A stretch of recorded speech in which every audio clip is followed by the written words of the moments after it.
gonna go to war. He's the one that brought the war to us. Count the dead. Thousands of people. What's next? Millions. He has the power to wipe out the entire human race, and if we believe there's even a 1% chance that he is our enemy, we have to take it as an absolute certainty. And we have to destroy him. Rated PG-13. Hello, I'm the Universal Critic. I talk about whatever I want, whenever I want. Starting in 2008 with The Incredible Hulk and Iron Man, Marvel spent years constructing a massive cinematic universe that culminated in 2012 with the epic crossover The Avengers. Now it's DC's turn to try and do the same thing, except this time they are starting with the epic crossover and working backwards, and like a lot of things in this film, it's a potentially good idea marred by pretty bad execution.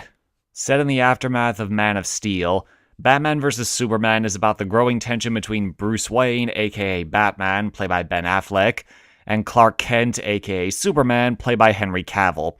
This conflict seems to be based on differing views of morality and approaches to justice between the two heroes, but is largely the machinations of Lex Luthor, played by Jesse Eisenberg. The conflict comes to a head in a massive battle, which, while impressive to look at on its own, is nonetheless not enough to distract me from the contrived setup, faulty characterization of the leads, and an overall mess of a story.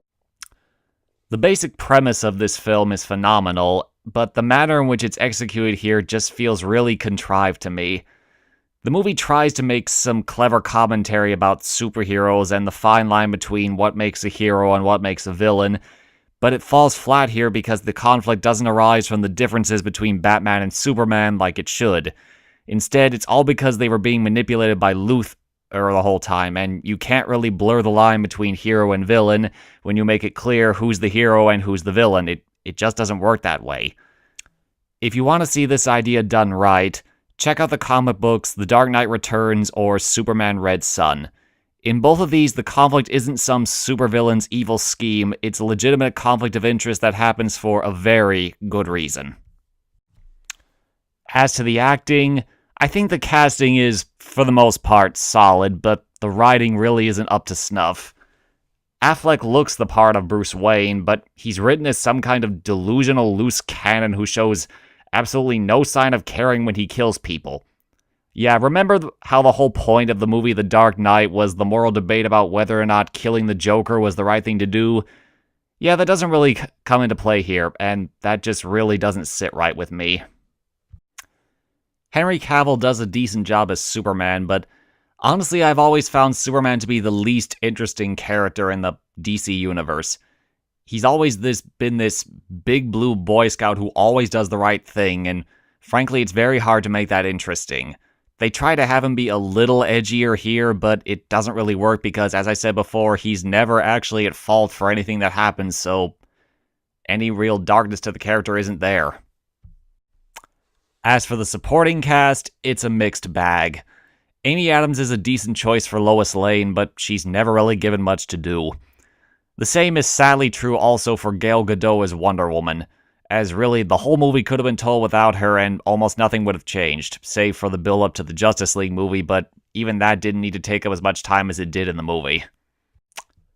The only actors, in my opinion, that are miscast are Eisenberg as Lex Luthor and Jeremy Irons as Alfred Pennyworth. Eisenberg is a gifted actor, don't get me wrong, but he is not Lex Luthor, at least not the way this movie portrays him. He's played as this hyperactive, pretentious, and frankly obnoxious, fast-talking little twerp.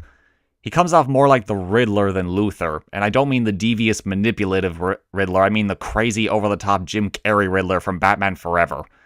Also, minor gripe here, but the movie feels the need to explain why Lex Luthor is bald, and really, Hollywood, did you honestly expect us to care about that? Bald people can just be bald, you know, not every single physical imperfection needs some sort of complex, dark backstory. As for Jeremy Irons, again, a fine actor, but not a good choice for Alfred. Alfred is meant to be this kindly, sophisticated, gentlemanly grandfather figure, but here he comes off as a depressed, cynical wisecracker, and I'm sorry, but that is not Alfred Pennyworth. It's just not. From all of that negativity, you might be thinking I hate this film, and yeah, I do dislike it for a lot of reasons, but I don't think it's quite as bad as everyone says it is. Even with all the character and story issues, the action scenes are kind of inventive and can be entertaining on their own, even if oftentimes the visuals are just too dull and muted for my tastes. So overall, the film isn't perfect. I'm not even sure if I would call it all that good, but I can't say it's a waste of time either. I'd call it an interesting mess, a film with neat ideas drowned out by misguided or just outright bad choices. I give it a low big screen rating, though keep in mind that's largely for what the film is trying to do and not for what it actually is. I'm the Universal Critic. I talk about whatever I want, whenever I want. Goodbye.